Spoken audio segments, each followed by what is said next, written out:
નમસ્કાર દર્શક મિત્રો, શિખર ભારત ન્યૂઝમાં આપનું સ્વાગત છે। આજના સમાચારની વાત કરીએ તો ગોત્રી સેવા તળાવમાં અસંખ્ય માછલીઓના મોત। વડોદરા શહેરમાં અવારનવાર અનેક તળાવમાં માછલીઓના મોત થવાના કિસ્સાઓ સામે આવતા હોય છે। તેવો જ એક કિસ્સો ગોત્રી સેવા તળાવમાં માછલીઓના મોત થતાં સ્થાનિકોએ 2 દિવસથી કોર્પોરેશનને જાણ કરી છે કે માછલીઓના મોતથી દુર્ગંધ મારે છે, પરંતુ તંત્રએ કેમ આંખ આગળ આડા કરે છે।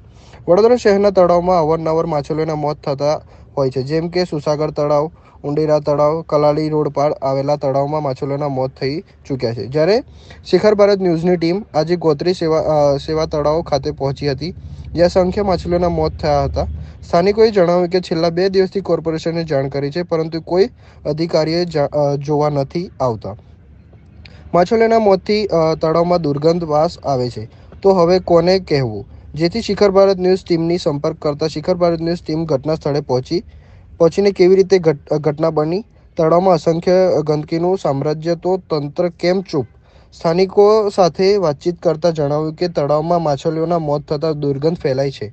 જો રોગચાળો ફેલાય તો જવાબદાર કોણ? કોર્પોરેશન કે ધારાસભ્ય માત્ર વોટ લેવા આવે છે, પરંતુ આવી કોઈ ઘટના બને છે ત્યારે કોઈ નથી આવતું।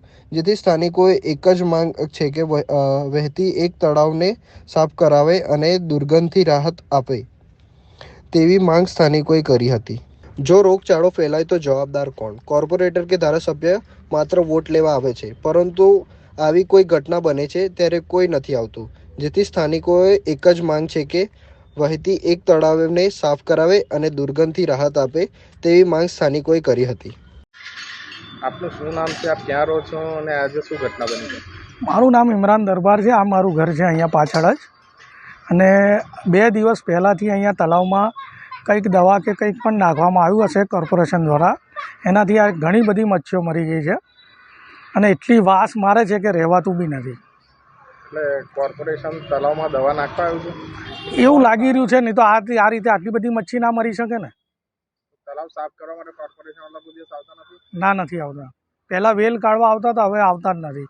પેલું કાચનું કામ ચાલે છે પાછળ, તો એ લોકો કંઈ ધ્યાન જ નહીં આપતા। અમે 2 દિવસથી કમ્પ્લેન કરી છે કે આટલી બધી મચ્છી મરી ગઈ છે, આટલી બધી ગંધ આવે છે, તમે આનું કંઈક કરો, તો બી કોઈ કોર્પોરેશનનો અધિકારી જોવા બી નહીં આવ્યો કે કરવા બી નહીં આવ્યો। મચ્છીઓ ક્યારથી મરી? 2 દિવસ થઈ ગયા, આજે 3જો દિવસ છે। 2 દિવસથી તમે કીધું છે તો આવ્યું જ નથી કોઈ? નથી આવ્યું, કોઈ નથી આવ્યું, કોઈ જ નથી આવ્યું? કોઈ જ નથી આવ્યું।